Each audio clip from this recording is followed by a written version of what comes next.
Hey everybody, Brian Boyle here, and welcome to episode 147 of the Mesh Tongue. It's a good day today, so hopefully you're having a fantastic day.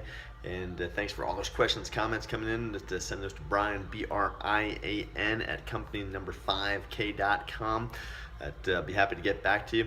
I am a licensed physical therapist, and I've been doing this for 19 years. I know some people question this. Oh, so what are your background? I'm not just a running coach. I'm a skilled provider. So don't just try this stuff at home, kids. Find out from somebody that knows what they're talking about, and then go try it at home, which is the whole point of these videos, is that help you get some stuff done at home, so you don't have to come in to see somebody like me. Now, today I want to talk to you about the Ragnar relay. Not necessarily in particular, but relay running in general. I'm going to be out at the Ragnar Wasatch back tomorrow doing some medical coverage, and feel free to stop by up at Snowbasin at number 13, stop 13 up there. We'll be doing some medical coverage. The relays are just, they're great. They're gaining lots of popularity. You gotta watch out though. A lot of people don't train for them well enough. So if you've got like your team tomorrow, I'll do a live shoot tomorrow. I'll show you some other things that you want to watch out for. But you get all sorts of different things because you're running at night, you're running in the day, heat and cold. I did a relay a few years back in southern Utah, and I've talked about this before. I mean, the temperature change was astronomical. It went from like 114 at daytime, 4 p.m. to almost 60 degrees. So you want to make sure that you bring warm clothing, okay? Make sure you've got your gear that will keep you warm. The temperatures can vary astronomically, especially if you're at altitude. And a lot of runners know this stuff, but yet we sometimes forget. Okay, we forget that there's going to be these temperature changes and they'd be drastic. What I would encourage you to do is I'd encourage you to bring 2 pairs of shoes, all right, in case one gets wet for whatever reason. All right, there's not going to be enough time between relays to go, and then get those shoes dried out. So that's one big thing. Even if you don't think that you're going to be having any wet stuff, also bring a sleeping bag. I've been on these relays myself, and I've been out there. People always try to talk you out of bringing a sleeping bag.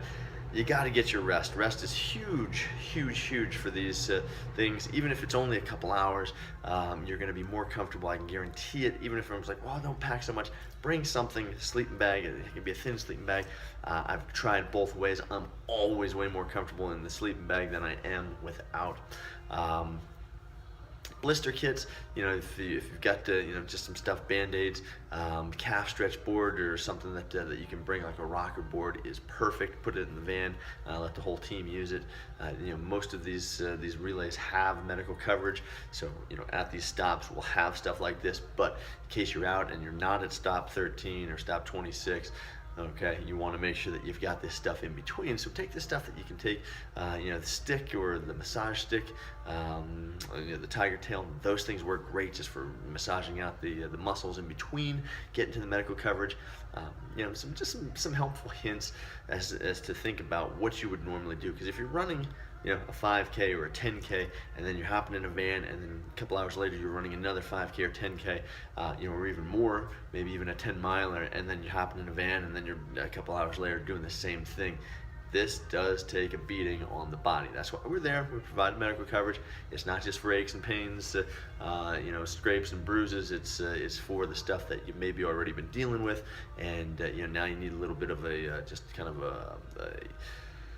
a little touch up, or maybe it's a new injury that you're just developing. We've pieced lots of people together to keep them running, get them back into the race, and so they're not having to drop out. But know your limits, okay? Don't be crazy. It's never worth it to hop in one of these things, hurt yourself, and then not be able to run for like 3 or 4 months afterwards because you didn't train, or that you hurt yourself and you're like, the team's counting on you. Okay, team breaks up after this day, and then all of a sudden you're not running for 3 to 4 months, and everyone's like, well, what happened? What are you doing? It's just not worth it. Okay, so know your limits. That's it. I'll see you tomorrow. Okay, this is episode 147 of the Mesh Tongue. I'll see you tomorrow live from Ragnar up at Snowbasin in Utah here. And if you've got any questions, again, send them to me, Brian at company5k.com. As always, please share this with your friends, family, training partners, but whatever you do, don't go hurting yourself to come back. I'll see you again tomorrow. Peace.